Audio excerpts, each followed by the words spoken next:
Thank you very much. As Leah mentioned, I'm an engineer, and as such, I work with numbers a lot. I'm comfortable with numbers, and I feel there's truth in numbers. But I'm not going to bore you with a lot of numbers, except I want to share with you a few very important and powerful numbers. I'm going to share with you 4 numbers. The numbers 2, 4, 3, and 1. The first number, number 2, it represents 2 degrees. And 2 degrees of warming is what the international community has agreed is the limit. The limit of warming that we can accept before we run into dangerous climate change. And a lot of people would say that we're already witnessing dangerous climate change with the drought in California and severe weather, etc.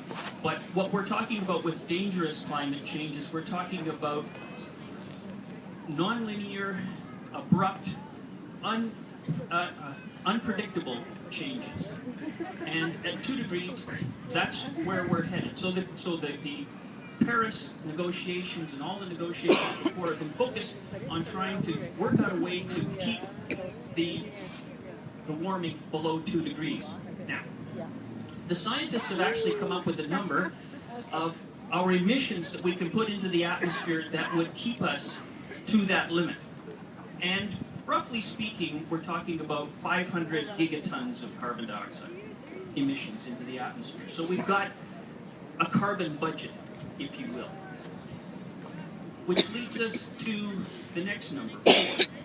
Now, if that's our budget, 500 gigatons that we can put into the atmosphere, we're putting a tremendous amount into the atmosphere every year. And if we keep at it at the rate that we're going, we'll hit that limit at around about 2030. And if we keep going, like we're talking about the Energy East pipeline as being a way to get more fossil fuels into the market. And if we were to burn all of the fossil fuels that we already know about, then we would exceed that limit by 4 times. Almost 5 times. So we have to keep most of the already known fossil fuels in the ground, 80% or thereabouts, in the ground. We can't allow the burning of the fossil fuels that we already know about. And there's some startling findings that James Hansen has shared with us from a study that he did.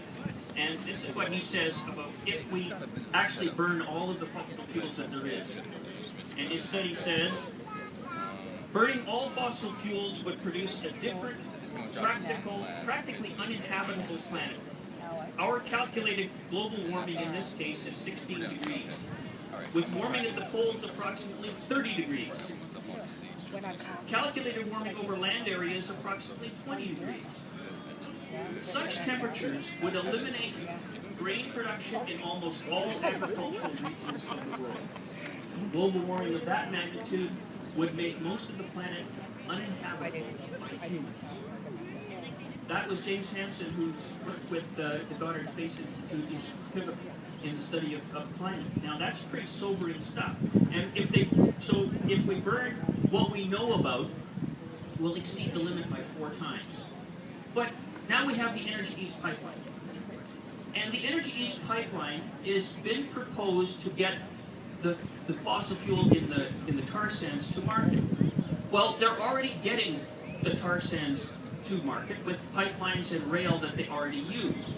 The reason for the pipeline, and all of the pipelines that they're proposing, brings us to the next number, which is 3.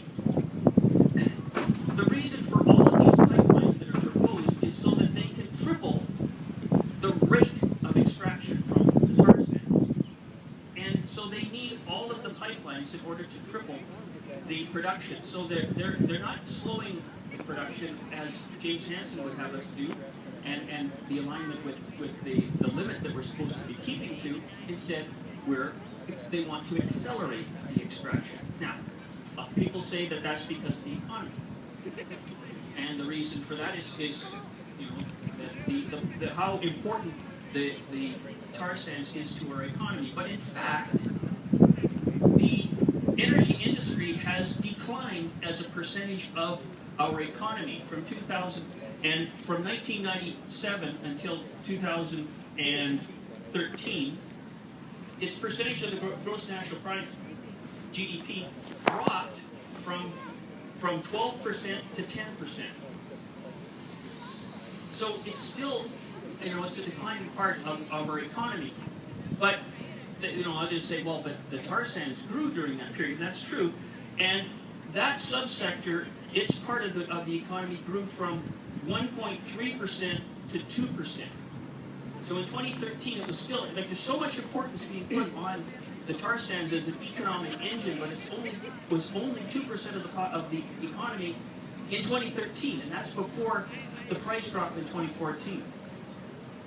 And in terms of tax revenue, it's declined about half the tax revenue from 2006 to 2011. And even Alberta, the percentage of royalties that come from the oil industry declined from 40% of the revenue in 2006 to about 30% in 2013. So that's the three numbers. And the last number is one. And that's the power of one, the power of the individual, the power of us all. And if we respect that power and look within ourselves for what we can do and what we need to do, it is up to each and every one of us to learn more about this, to understand more, and to make our feelings known more. And that's where I'll leave you with today. Thanks a lot.